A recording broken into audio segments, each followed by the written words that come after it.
Thank you, Mr. Chairman, and thank you for calling this hearing. Mr. Daly, am I saying your name correctly, sir? That's correct. Yes. Mr. Daly, if I am a recipient of content created by generative AI, do you think I should have a right to know that that content was generated by a robot? Yes, I think you do. I think the details would depend on the context, but in most cases, I think, Okay. I or anybody else, if I receive something, I'd like to know, is this real or was this generated? Mr. Smith? Generally, yes. What I would say is if you're listening to an audio, if you're watching a video, if you're seeing an image and it was generated by AI, I think people have a right to know.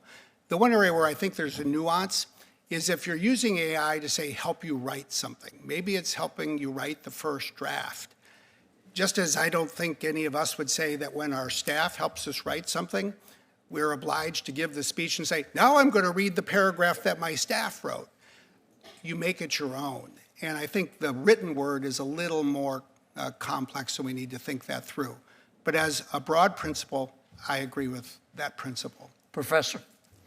There are situations where you probably wouldn't expect to be dealing with the product of generative AI, and in those instances... Well, that's the problem. Right. But as times change, it's possible that our expectations change, and so... But as a principle, do you think that people should have a right to know when they're being fed content from generative AI? I tell my students, it depends on the context. Generally speaking, if you're vulnerable to generative AI, then the answer is absolutely yes. What do you mean if you're vulnerable? So there may be situations... I'm just looking for... Sure. No disrespect. No, not at all. A straight answer. Absolutely. I kind of like... I like two things, listen. breakfast food and straight answers. I love them. And Well, if a robot is feeding me information and I don't know it's a robot, am I entitled to know it's a robot as a consumer? Pretty straight up. yeah, I think the answer is yes. All right. In a lot of Start back with Mr. Daly.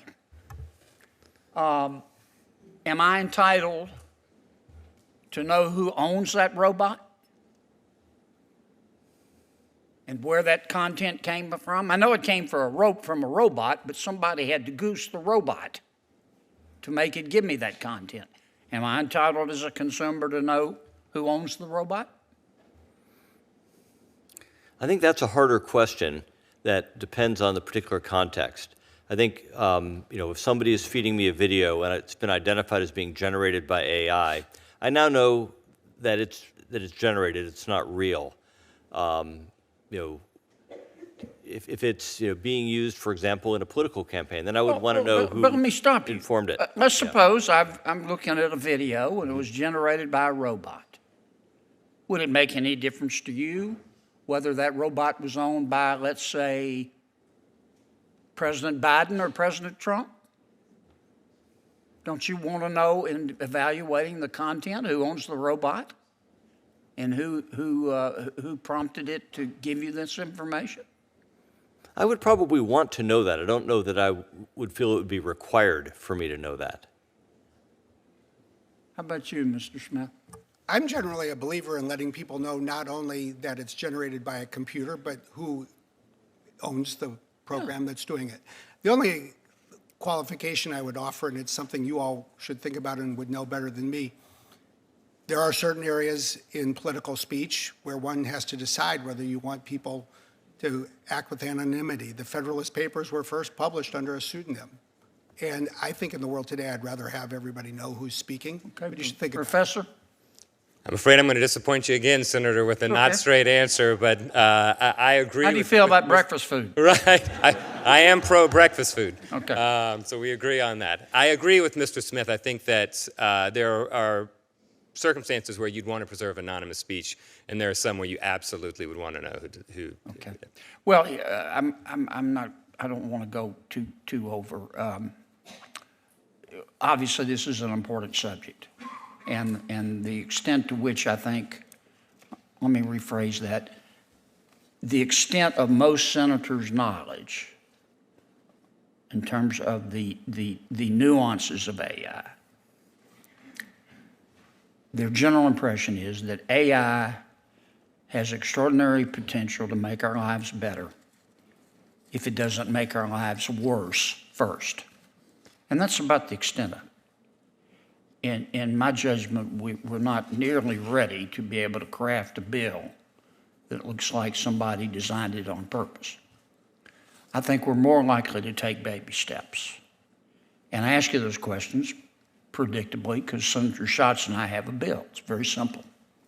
It says if you own a robot that's going to spit out artificial content to consumers, consumers have the right to know that it was generated by a robot and who owns the robot.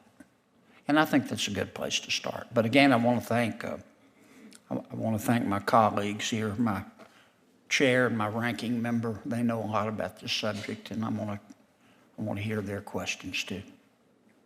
Thank you all for coming. Thank you, Senator Kennedy. On behalf of the chairman, we're going to start a second round.